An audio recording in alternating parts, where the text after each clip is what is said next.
Right. அப்போ unit 5 animal farm and function. அதில் 5.4 நிற்பீனனம். அப்போ நிறைய ஸ்டூடெண்ட்ஸுக்கு விளங்காத செக்ஷன் ஒன்று நிற்பீனம்ன்றது. சரியா? அப்போ அதில் நாங்கள் பார்க்க போகிறது என்னன்னா 5.4.1 நிற்பீடன வகைகள். என்னென்ன நிற்பீன வகைகள் இருக்கு? பிரதானமாக 2 வகையான நிற்பின்னங்கள் இருக்கு. உள்ளார்ந்த நிற்பீடனம், இசைவாக்க நிற்பீடனம். ரைட். அடுத்தது ஒவ்வாமை, சுய நிற்பீடன நோய்கள், ஓட்டோ இம்யூன் டிசீஸ். அப்ப இதெல்லாம் பார்த்தா இந்த செக்ஷன் முடியும். ரைட். அப்ப எங்களுக்கு நிற்பீடனம் என்றால் என்னன்றது தெரியணும், டெஃபினிஷன் தெரியணும். அப்ப எங்க உடலுக்கு வெளியிலிருந்து போற பதார்த்தங்கள், எங்க உடலுக்கு வெளியிலிருந்து போற, எங்க உடலுக்கு சொந்தமில்லாத பதார்த்தங்கள் அல்லது பொருட்கள் அல்லது உயிரங்கிகள், இது எல்லாத்துக்கும் நாங்கள் பேர் சொல்லுவோம் பிற பொருட்கள் அல்லது பிற பதார்த்தங்கள். பிற பதார்த்தங்கள் என்னென்னலாம் வரலாம்?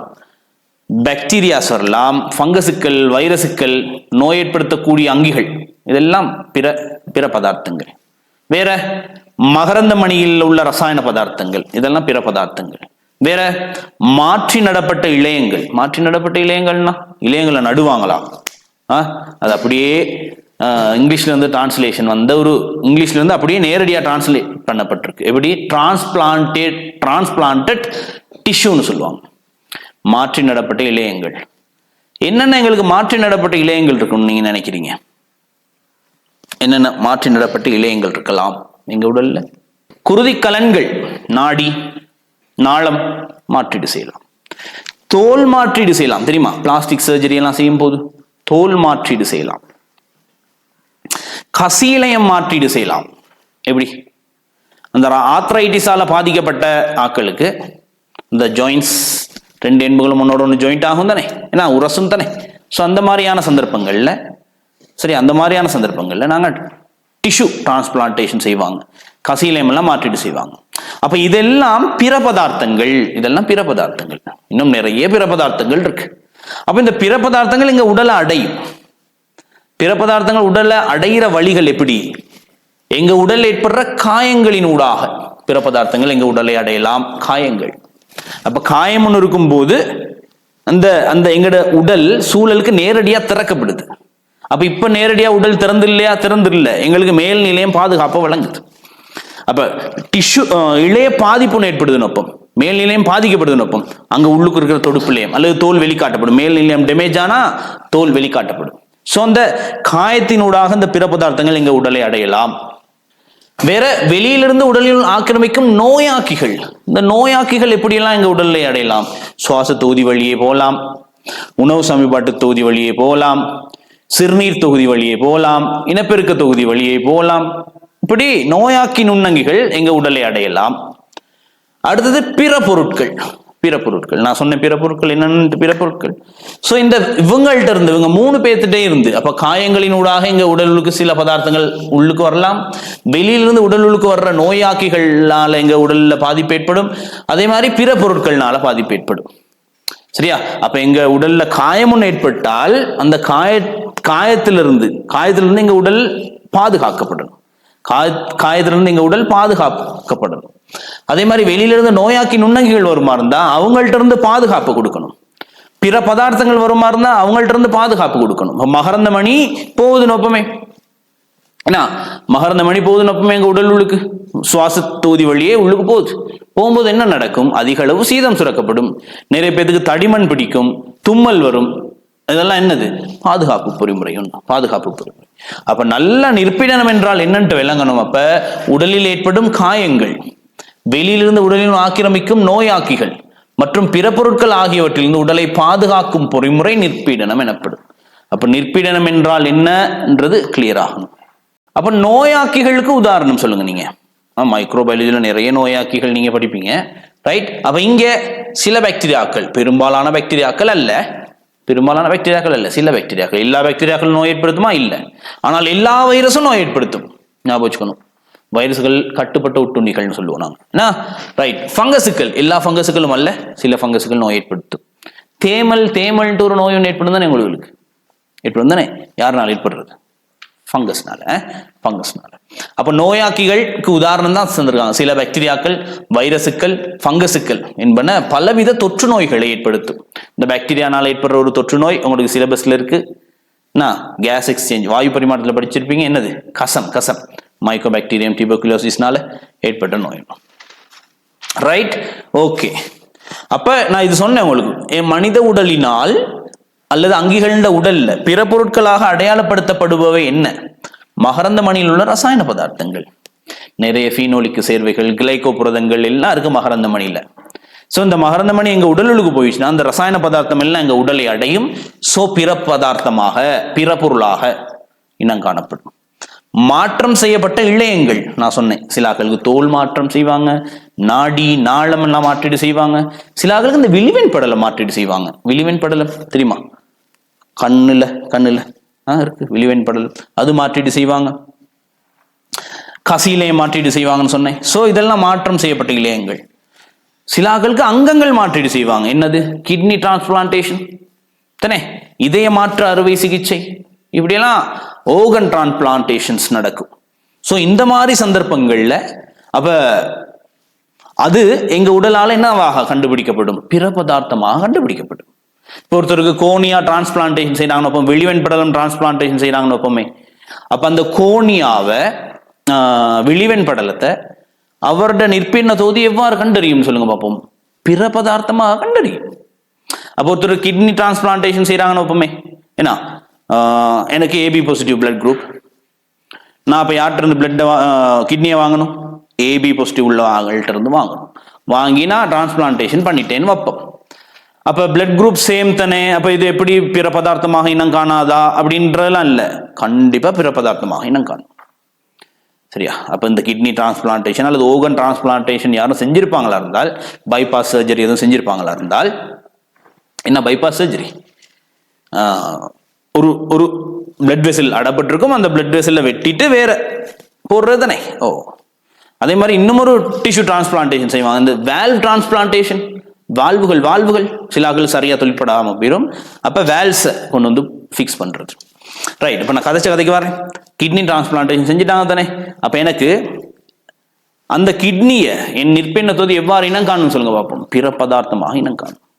சோ பிற பதார்த்தமாக இனம் கண்டு நிற்பின்ன தொகுதிக்கு தெரியாது, அவ்வளோ பெரிய கிட்னியை வந்து அழிக்கிறதுக்கு ரெடி ஆகிக்கிட்டே இருக்கும். பிற பொருள் எதிரிகளை சுரந்து பிற பொருள் எதிரிகள் உங்களுக்கு தெரியாது, இந்த கொஞ்சத்துல வரும். பிற பொருள் எதிரிகளை சுரந்து, அப்ப பிற பதார்த்தத்தை அழிக்கிறதுக்கு சுரக்கிறது பிற பொருள் எதிரின்னு இப்போதைக்கு சும்மா ஞாபகம் வச்சுக்கோங்க.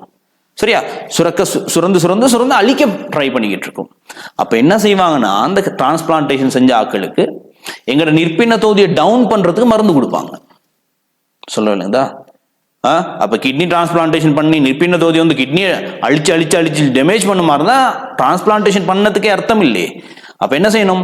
டிரான்ஸ்பிளான்டேஷன் யாருக்கும் செஞ்சிருப்பாங்களா இருந்தா மருந்து கொடுப்பாங்க எங்களோட நிற்பின்ன தொகுதியை டவுன் பண்றதுக்கு. அப்ப நிற்பின்ன தொகுதி அவ்வளவு ஆக்டிவா இருக்காது. அப்ப எதுவும் டிரான்ஸ்பிளான்டேஷன் உங்களுக்கு செஞ்சிருப்பாங்களா இருந்தா கவனமா இருக்கணும், நோய் எதுவும் ஏற்படாம உங்களை பாதுகாத்துக்கணும். ஏன் நோய் எதுவும் ஏற்பட்டா நிற்பின்ன தொகுதி நல்லா டவுன் ஆயிருக்கே, உங்களுக்கு பாதுகாப்பு கொடுக்காம போயிடும். ரைட்? ஒவ்வாத குருதிக்கலங்கள். என்ன ஒவ்வாத குருதிக்கலங்கள்? ஏ பாசிட்டிவ் உள்ள ஒரு ஆளுக்கு பி பாசிட்டிவ் குருதி மாற்றீடு செய்யறது. ஏன்னா ஒருங்கொட்டல் நடக்குமே. அப்ப உடலினால் பிற பொருளாக அடையாளப்படுத்தப்படுபவை கேட்டால் இந்த மூணும் சொல்லலாம். ரைட், அடுத்ததப்ப விலங்குகளின் உடலினுள் வரும் அந்நிய ஆக்கிரமிப்புகளுக்கு எதிராக, தெரியுதானே? ஃபாரின் இன்வேஷன்ஸ் சொல்றதுக்கு, அந்நிய ஆக்கிரமிப்புக்கு எதிராக வெளியில இருந்து எங்க உடலுக்கு வர்ற அந்நிய ஆக்கிரமிப்புகளுக்கு எதிராக எங்க நிற்பின்ன தொகுதி போராடி வெளியிலிருந்து வர்ற பதார்த்தங்களை அழிச்சு அல்ல அதோட ஃபைட் பண்ணி எங்க உடலை பாதுகாக்கும். இப்படி ஒரு வேலையை செய்யறாரு எங்க நிற்பின்ன தொகுதி. என்ன பதார்த்தம் வந்தாலும் பரவாயில்ல, சரியா? ஃபைட் பண்ணி உங்களுக்கு பாதுகாப்பு கொடுக்கும். ரைட்? அப்ப அந்த ஃபைட் பண்ற டைம்ல தான் உங்களுக்கு காய்ச்சல், வாந்தி, வயிற்றோட்டம், இந்த பிரச்சனை எல்லாம் வர்றது. ரைட்? ஓகே. அடுத்த கதை என்னன்னா, எங்க நிற்பின்ன தொகுதி இந்த ஃபாரின் ஐட்டம்ஸ் சொல்லுவோமே, அந்நிய பொருட்கள்லாம் எங்க உடலுக்கு வருது தானே, அதை இனங்காணுது தானே. அது கன்ஃபியூஸ் ஆகுமா? இது எங்க உடலில் உள்ள சொந்த கலங்கள், இது உடலில் உள்ள சொந்த கலம், இது ஃபாரின் கலம்னு கன்ஃபியூஸ் ஆகுமா? கன்ஃபியூஸ் ஆகாது. பெரும்பாலான சந்தர்ப்பங்கள்ல கன்ஃபியூஸ் ஆகாது. ரைட், சரியா கண்டுபிடிக்கும். இது சுய கலம், சொந்த கலம், இது ஃபாரின் கலம் அப்படின்னு சரியா கண்டுபிடிச்சிடும். பெரும்பாலான சந்தர்ப்பங்களில், எல்லா சந்தர்ப்பத்திலையும் அப்படி கண்டுபிடிக்காது. சொல்ற வேலைங்கதா? ஓகே. இப்ப பெரும்பாலான சந்தர்ப்பங்கள்ல சொந்த உடற்கலங்களையும் தனக்கு சொந்தமில்லாத கலங்களையும் அல்லது சொந்தமில்லாத பொருட்களையும் மிக திருத்தமாக இனங்காண்றதுக்கு அல்லது அடையாளம் காண்றதுக்கு வாங்கி மூலக்கூறுகளை வச்சிருக்கும், ரிசெப்டர்ஸ் இருக்கும். இது நீங்க முதலுறவு மென்சம் தொழில படிச்சிருப்பீங்க. என்னன்ட்டு பிற பொருள் எதிரிகளுடன் இணையறதுக்கான வாங்கிகளை கொண்டிருக்கும், ஓமோன்களுடன் இணையறதுக்கான வாங்கிகளை கொண்டிருக்கும் முதலுறவு மென்சம் விட தொழில நீங்க படிச்சிருப்பீங்க. ரைட். அப்ப விலங்குகளின் நிற்பின தொகுதியானது சுய உடல் கலங்களை ஏன்னா அப்படின்னா சொந்த கலங்களை உடலில் உள்ள பிற கலங்கள் அல்லது பிற துணிக்கைகள் இருந்து அல்லது தனதல்லாத துணிக்கைகள் இருந்து வேறுபடுத்தும் ஆற்றலை கொண்டிருத்தல் வேண்டும். அப்பதான் அவர் மிக திருத்தமா இனங்காணையிலும், இல்லாட்டி எங்க உடலில் உள்ள கலங்களே அழிச்சு விட்டுருவார். அப்படி ஒரு சந்தர்ப்பம் படிப்போம் நாங்க பிறகு. இப்ப நீங்க ஞாபகம் வச்சுக்கணும், எங்க நிற்பின்ன தொகுதி சொந்த கலங்கள்ல இருந்து ஃபாரின் ஐட்டத்தை, ஏன்னா பிற பதார்த்தங்களை அல்லது பிற துணிக்கைகளை இனங்காண்றதுக்கான ஆற்றலை கொண்டிருக்கும். அப்ப இதன் மூலம் நோயாக்கிகள் போன்ற பிற பொருள்களுக்கு எதிரான நிற்பீன துலங்கல்களை தொடக்கி அவற்றை அழிக்க முடியும். அப்ப முதல்ல கண்டுபிடிக்கணுமே, இது சொந்த கலம், இது ஃபாரின் கலம், இது சொந்த கலம், இது ஃபாரின் பார்ட்டிகல்ஸ் அப்படின்னு கண்டறியலும். சரியா? கண்டறியலும். அப்ப கண்டறிந்தால் மட்டுமே ரைட் அவற்றை அழிக்க முடியும். சரியா? பிறகு நான் கதப்பம் சுய நிற்பீடன் நோயின்ட்டு ஒண்ணு கதப்போம். சுய நிற்பீன நோயில ஒரு விஷயம் நடந்து போயிடும். எங்க நிற்பீன தொகுதி எங்க களத்தை அழிக்க பார்க்கும். ரைட், அதை நாங்க பிறகு கதை. ரைட், அடுத்த கதை. அப்ப விலங்குகளின் உடலில் உள்ள, சரியா, விலங்குகளின் உடலில் உள்ள சில கலங்கள் இருக்கு. அந்த கலங்களுக்கு நாங்க பேர் சொல்ல போறோம் நிற்பீடன கலங்கள். இந்த நிற்பீடன கலங்கள் எங்கெங்க இருக்குன்னா நிற்பீடன உடநீர், அதே மாதிரி இழையங்களில் காணப்படுகின்றது. நிற்பீடன உடநீர்லையும் இழையங்கள்லையும் இந்த நிற்பீடன கலங்கள் இருக்கு. நிற்பீடன உடநீர் உண்மையிலே அதுக்கு எது நிற்பீடன உடநீர்? குருதி ஒரு நிற்பீடன உடநீர், நிணநீர் ஒரு நிற்பீடன உடநீர், கண்ணீர் நிற்பீடன உடநீர், சரியா, உமிழ்நீர் இதெல்லாம் நிற்பீடன உடநீர். அப்ப இதுல எல்லாம் நிற்பீடன கலங்கள் இருக்கும். அதே மாதிரி எங்க இழையங்கள்ல, தொடுப்பு இழையங்கள்ல நிற்பீடன கலங்கள் இருக்கும். என்னென்ன கலங்களா இருக்கும்? தின்குழிய கலம், பெருந்தீன்குழியம் தானே தின்குழிய கலத்தின் வகை. தின்குழிய கலங்கள்ல 2 பெருந்தீன்குழியம், விளங்குதா? சில வெண்குருதி கலங்கள், சில இயற்கையான கொள்ளும் கலங்கள், டி செல்ஸ், பி செல்ஸ், இதெல்லாம் நிற்பீன கலங்கள். சோ இந்த நிற்பீன கலங்கள் தான் எங்க உடலுக்கு வர்ற இந்த பிற பொருள்களுடன் தாக்கத்தை ஏற்படுத்தி, உடலுக்கு வர்ற பிற பொருட்களுடன் தாக்கத்தை ஏற்படுத்தி அவற்றை அழிக்கும். சரியா? அப்ப எங்க உடல்ல உள்ள நிற்பீன கலங்களுக்கு உதாரணம் கேட்டா நீங்க சொல்ல தெரிஞ்சிருக்கணும். தின்குழிய கலங்கள், தின்குழிய கலங்களுக்கு உதாரணம் கேட்டா நீங்க சொல்லுவீங்க. அப்ப தின்குழிய செயற்பாட்டுக்கு சிரத்தடைந்த 2 கலங்கள் இருக்கு எங்க உடல்ல, ஞாபகம் வச்சுக்கணும். ஒன்னு பெருந்தீன்குழியம், இன்னொன்னு நடுநிலை நாடி. இன்னொன்னு என்னன்னா நடுநிலை நாடி. அப்ப இது 2ம் சிரத்தடைந்த தின்குழிய கலங்கள். இது 2ம் சிரத்தடைந்த தின்குழிய கலம். அதே மாதிரி இயற்கையான கொல்லும் கலம்னு ஒன்று இருக்கு, natural killer cells. Right, T cell ஒன்று இருக்கு, பி செல். அப்ப டி நீர்க்குழியம், பி நீர்க்குழியம் அப்படின்லாம் நிணநீர்க்குழியங்கள் இருக்கு. இதெல்லாம் நிற்பீடன கலங்கள், எங்க உடல்ல காணப்படுகிற நிற்பீன கலங்கள். இதான் பிற பொருட்களோட தாக்கத்தை ஏற்படுத்தி பிற பொருட்களை அழிக்க போகுது. சரியா? அப்ப இந்த நிற்பீன கலங்கள்னு சொன்னோம் தானே, இந்த நிற்பீன கலங்களுக்கு இருக்க வேண்டிய ஒரு சிறப்பியல்பு இருக்கு. என்ன சிறப்பியல்புன்னு சொல்லுங்க பார்ப்போம். வாங்கி மூலக்கூறுகளை கொண்டிருக்கணும். அது நிற்பீன கலம் ஒன்று இருக்கணும். அப்பமே நிற்பீன கலம் ஒன்று இருக்கு. நான் வரைகிறது பி செல்னு சொல்றேன். பி நீர்க்குழியம்.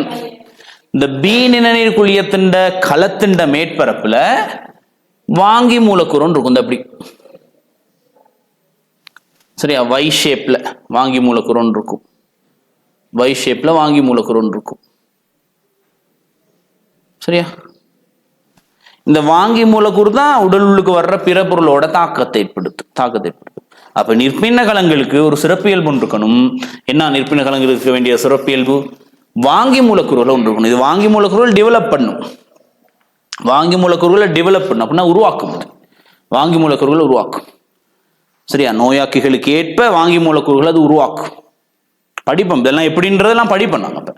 அப்ப நிற்பின கலங்கள் உருவாக்கும் வாங்கி மூலக்கூறுகள் சிறப்பாக பிற பொருள்களுடன் இணைந்து தூண்டற்பெயர்களை ஏற்படுத்தும்.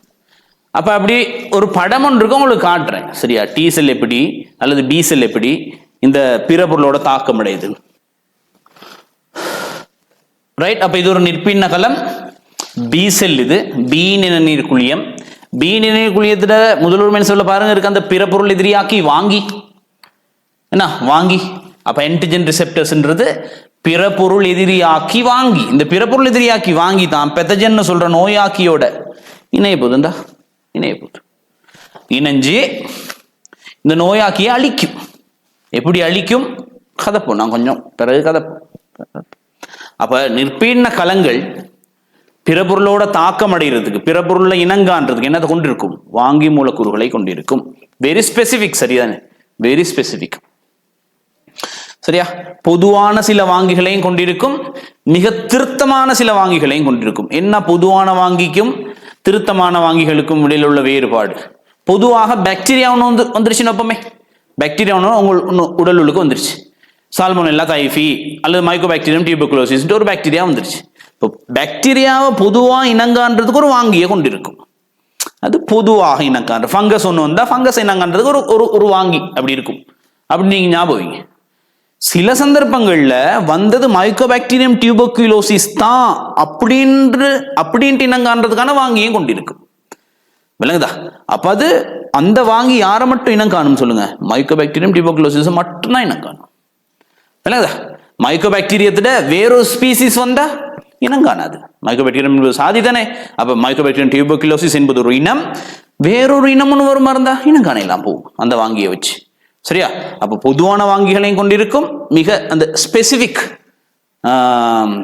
தனித்துவமான வாங்கிகளையும் கொண்டிருக்கும். சரியா? அப்ப விலங்குகளில் நிற்பின்ன தூண்டற்பெயர்கள் 2 வகைப்படும். அவையாவன எங்க உடல்லையும் இந்த 2 நிற்பின்ன தூண்டற்பெயர்கள் இருக்கும். விலங்குகள்லே இந்த 2 நிற்பின்ன தூண்டற்பெயர்கள் இருக்கும். ஒன்னு உள்ளார்ந்த நிற்பின்னம், இன்னொன்னு பெறப்பட்ட அல்லது இசைவாக்க நிற்பின்னம். ஒரு நோயாக்கி ஒன்று வருதுன்னா இது 2ம் நடக்கலாம் அல்லது ஏதாவது ஒன்று நடந்து பாதுகாப்பு உங்களுக்கு கொடுக்கலாம். ஃபர்ஸ்டா நடக்கிறது இது, செகண்டா நடக்கிறது இது, அது நீங்க தெரிஞ்சிருக்கணும். இப்பங்க நோயாக்கி ஒன்று வருது நோப்பமே, நோயாக்கி ஒன்று வருது, ஃபர்ஸ்ட் ஆக்டிவ் வருது எதா இருக்கும்னு நினைக்கிறீங்க? உள்ளார்ந்த நிற்பின்னம். சரியா? உள்ளார்ந்த நிற்பின்னம். இதுல அழிக்க முடியலைன்னா இவர் ஆக்டிவ் ஆவார், அவர் ஆக்டிவ் ஆவார். செகண்ட் இசைவாக்க அல்லது பெற்ற நிற்பின்னம். சரியா? அப்ப டீட்டெயிலாக அதப்பம். இந்த உள்ளார்ந்த நிற்பின்னம் உள்ளார்ந்த நிற்பின்னம் பொதுவாக சகல விலங்குகள்லையும் இருக்கும். சகல விலங்குகள்லையும் இருக்கும். பெறப்பட்ட அல்லது இசைவாக்க நிற்பின்னம் யாருல மட்டும் இருக்கும்னு நினைக்கிறீங்க? முள்ளந்தண்டுளிகளில் மாத்திரம் இருக்கும். சரியா? ரைட். அப்ப ஒவ்வொன்றா கதைச்சிட்டு போனாங்க. அப்ப ரைட். அப்ப இந்த உள்ளார்ந்த நிற்பின்னம் இன்னேட் இம்யூனிட்டின்னு சொல்றது. சரியா? சகல விலங்குகள்லையும் இருக்கும். இப்ப நோயாக்கி நுண்ணங்கி ஒன்று வரப்போகுது. விளங்குதா? அது பாக்டீரியா இருக்கலாம், அல்லது ஒரு ஃபங்கஸா இருக்கலாம், அல்லது ஒரு வைரஸா இருக்கலாம். விளங்குதா? சோ எங்க நிற்பின்னதோது எவ்வாறு இனங்காணும் சொல்லுங்க பாப்போம். வந்தத ஒரு பாக்டீரியான்னு இனங்காணும். சரியா? அல்லது ஒரு ஃபங்கஸ்னு இனங்காணும், அல்லது ஒரு வைரஸ்னு இனங்காணும். என்ன பாக்டீரியா வந்துச்சுன்னு இனங்காணாது. ஞாபகம் வைக்கணும் நீங்க. இப்ப இந்த பாயிண்ட, என்ன பாக்டீரியா வந்துச்சுன்னு இனங்காணாது, என்ன ஃபங்கஸ் வந்திருக்குன்னு இனங்காணாது, என்ன வைரஸ் வந்திருக்குன்னு இனங்காணாது. சோ பொதுவான பாதுகாப்பு ஒண்ணு கிடைக்கும். யாருல இருந்து? இந்த உள்ளார்ந்த நிற்பின்னத்திலிருந்து. இல்லைங்கதா? அப்ப நோயாக்கிய மிக திருத்தமா இனங்காணுதா இல்லையா? இல்ல, பொதுவாக இனங்காணும். சோ வெரி ஸ்பெசிபிக் அல்ல அதுக்கு. சோ இந்த நிற்பின்னத்துக்கு நாங்க இன்னும் ஒரு பேர் சொல்லுவோம், குறிப்பிலக்கற்ற நிற்பீடனம், நான் ஸ்பெசிபிக் இம்யூனிட்டி சொல்றது. ஏன் நான் ஸ்பெசிபிக்? ஏன் குறிப்பிலக்கற்ற? நோயாக்கி நுண்ணங்கிய மிக திருத்தமா இனங்காணுதா அல்லது பொதுவாக தான் இனங்காணுதா? பொதுவாக இனங்காணுது. பொதுவாக இனங்கண்டு வழங்கப்படுகின்ற ஒரு பொதுவான பாதுகாப்பு முறைதான் இந்த உள்ளார்ந்த நிற்பீடனம். ரைட். அப்ப உடலினுள் வரும் பல வகையான நோயாக்கிகள் மற்றும் பிற பொருட்களின் தாக்கத்தினால் ஏற்படும் நோய்களில் இருந்தும் மற்றும் அவற்றின் பாதிப்புகளில் இருந்தும் வேகமான தோன்றி வெரி ஸ்பீட் வேகமான தூண்டற்பெயர்கள் மூலம் உடலை பாதுகாக்கும் பொறிமுறை. கிட்டத்தட்ட நிற்பின்னம் என்றால் என்னன்றதுதான் அங்க இருக்கு. இந்த பாயிண்ட்டை நீங்க நல்லா விளங்கி எடுக்கணும். அப்பதான் ரெண்டையும் வேறுபடுத்த தெரியும். உள்ளாந்த நிற்பின்னத்தையும் பெறப்பட்ட நிற்பின்னம் அல்லது இசைவாக்க நிற்பின்னத்தையும் வேறுபடுத்த இயலும். உள்ளாந்த நிற்பின்னத்தில் நோயாக்கிகளை அடையாளப்படுத்தலும் அவற்றுக்கு எதிரான பாதுகாப்பு தூண்டற்பெயர்களும் நோயாக்கி கூட்டங்களின் பொதுவான இயல்புகளை அடிப்படையாக கொண்டிருக்கும். நோயாக்கி கூட்டங்களின் பொதுவான இயல்பு, நோயாக்கி கூட்டங்கள் 3 நாங்க கதைக்கிறோம் பாருங்க. Bacteria, fungus, virus. பாக்டீரியாவுக்கு எப்படி தூண்டற்பெயரை காட்டுமோ அப்படிதான் ஒரு பாக்டீரியா வந்துட்டா தூண்டற்பெயரை காட்டும். ஃபங்கஸுக்கு எப்படி தூண்டற்பெயரை காட்டுமோ அவ்வாறு தான் தூண்டற்பெயரை காட்டும். சரிதானே? அதே மாதிரி வைரஸ் ஒன்று வந்துருச்சு. அது COVID-19 HIV வைரஸா, H1N1 அப்படியெல்லாம் இல்லை. சரியா? அது பொதுவாக வைரஸ்க்கு எவ்வாறு தூண்டற்பெயரை காட்டுமோ அவ்வாறு காட்டும். பாதுகாப்பு தூண்டற்பெயர்கள் நோயாக்கி கூட்டங்களின் பொதுவான இயல்புகளை அடிப்படையாக கொண்டிருக்கும். ஞாபகம் வச்சுக்கணும். அப்ப உள்ளாந்த நிற்பின்னம் உடலினுள் வரும் பிற பொருட்களுக்கு குறிப்பான துலங்கல்களை கொண்டிராது. விளங்குதாப்ப? குறிப்பான துலங்கல்களை கொண்டிராது. அப்போ மைக்கோபாக்டீரியம் டியூபர்குலோசிஸ்க்கு என்ன தூண்டற்பெயரை கொடுக்கணுமோ அப்படி அல்ல தூண்டற்பெயர். பொதுவா பாக்டீரியா ஒன்றுக்கு எவ்வாறு தூண்டற்பெயரை கொடுக்கணுமோ அவ்வாறு தூண்டற்பெயரை கொடுக்கும். அவ்வாறு தான் தூண்டற்பெயரை கொடுக்கும். அதனால இதுக்கு என்ன பெயர்? நான் ஸ்பெசிபிக் இம்யூனிட்டி, குறிப்பிலக்கற்ற நிற்பின்னம்னு சொல்றது. குறிப்பிலக்கற்ற நிற்பின்னம் சொல்றது. சரியா? அப்ப இந்த உள்ளாந்த நிற்பின்னம், சரியா, உள்ளாந்த நிற்பின்னம் நோயாக்கி நுண்ணங்கிகளுக்கு எதிராக அல்லது நோயாக்கிகளுக்கு எதிராக அல்லது பிற பொருள்களுக்கு எதிராக உடனடியான பாதுகாப்பு, வெரி குயிக் ரெஸ்பான்ஸ். அப்ப உடனடியான மற்றும் பொதுவான பாதுகாப்பினை உடலுக்கு வழங்கும். பொதுவான பாதுகாப்பு, நான் ஸ்பெசிபிக். சரியா? கொமன் பாதுகாப்பு தான் கொடுக்க போகுது. விஷயத்தை விளங்க. ரைட்? அப்ப ஏற்கனவே சொன்ன மாதிரி உள்ளாந்த நிற்பின்னம், சரியா, முள்ளந்தண்டுளிகள்லையும் உண்டு, முள்ளந்தண்டிலிகள்லையும். நான் சொன்ன எல்லா விலங்குகள்லையும் இருக்கும்ட்டு, எல்லா விலங்குகள்லையும் இருக்கும். முள்ளந்தண்டுளிலையும் முள்ளந்தண்டிலையும். ஆனால் இசைவாக்க நிற்பினம் அல்லது பெறப்பட்ட நிற்பினம் யாருல மட்டும்? முள்ளந்தண்டுளில மட்டும்.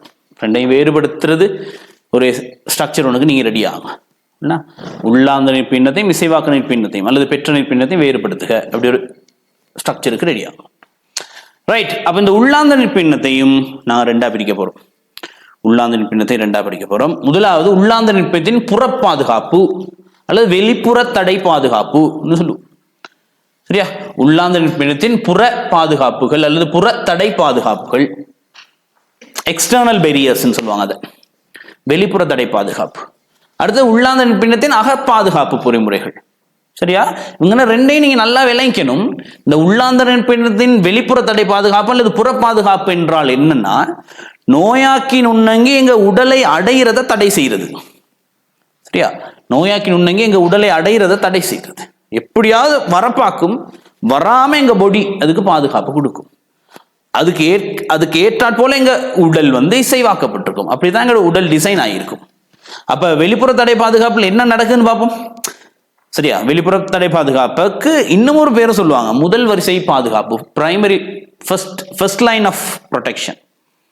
சரியா? ஃபர்ஸ்ட் லைன் ஆஃப் ப்ரொடெக்ஷன், முதல் வரிசை பாதுகாப்பு. என்ன? நோயாக்கி உடல் அடைஞ்சாதானே பிள்ளைகள் நோய் ஏற்படுத்தும். நோயாக்கி அடையவே விடுறது இல்லை எங்களுக்கு. அப்படி ஒரு பாதுகாப்பு கொடுக்கும் இந்த வெளிப்புற தடை பாதுகாப்பு. அப்ப எங்களுக்கு வெளிப்புற தடை பாதுகாப்பு கொடுக்கறது யார்? 3 பேர் இருக்காங்க, மறக்கூடாது. தோல். சரியா? அப்ப எங்க தோல் எப்படி பாதுகாப்பு கொடுக்கும்னு நினைக்கிறீங்க? எங்களுடைய தோல் எதனாலானது? கெரட்டினேற்றப்பட்ட படைகொண்ட மேல்நியால் ஆனது. கெரட்டினேற்றப்பட்ட படைகொண்ட மேல்நி. ஸோ அந்த கெரட்டின் இருக்கிறதால நோயாக்கி நுண்ணங்கி எங்க தோலை துளைச்சிக்கிட்டு உள்ளுக்கு போக இல்லாது. விளங்குதா? அப்போ ஃபர்ஸ்ட் லெவல் ஆஃப் ப்ரொடெக்ஷன்ன்றது முதல் வரிசை பாதுகாப்பு. துளைச்சிட்டு போயிடாது.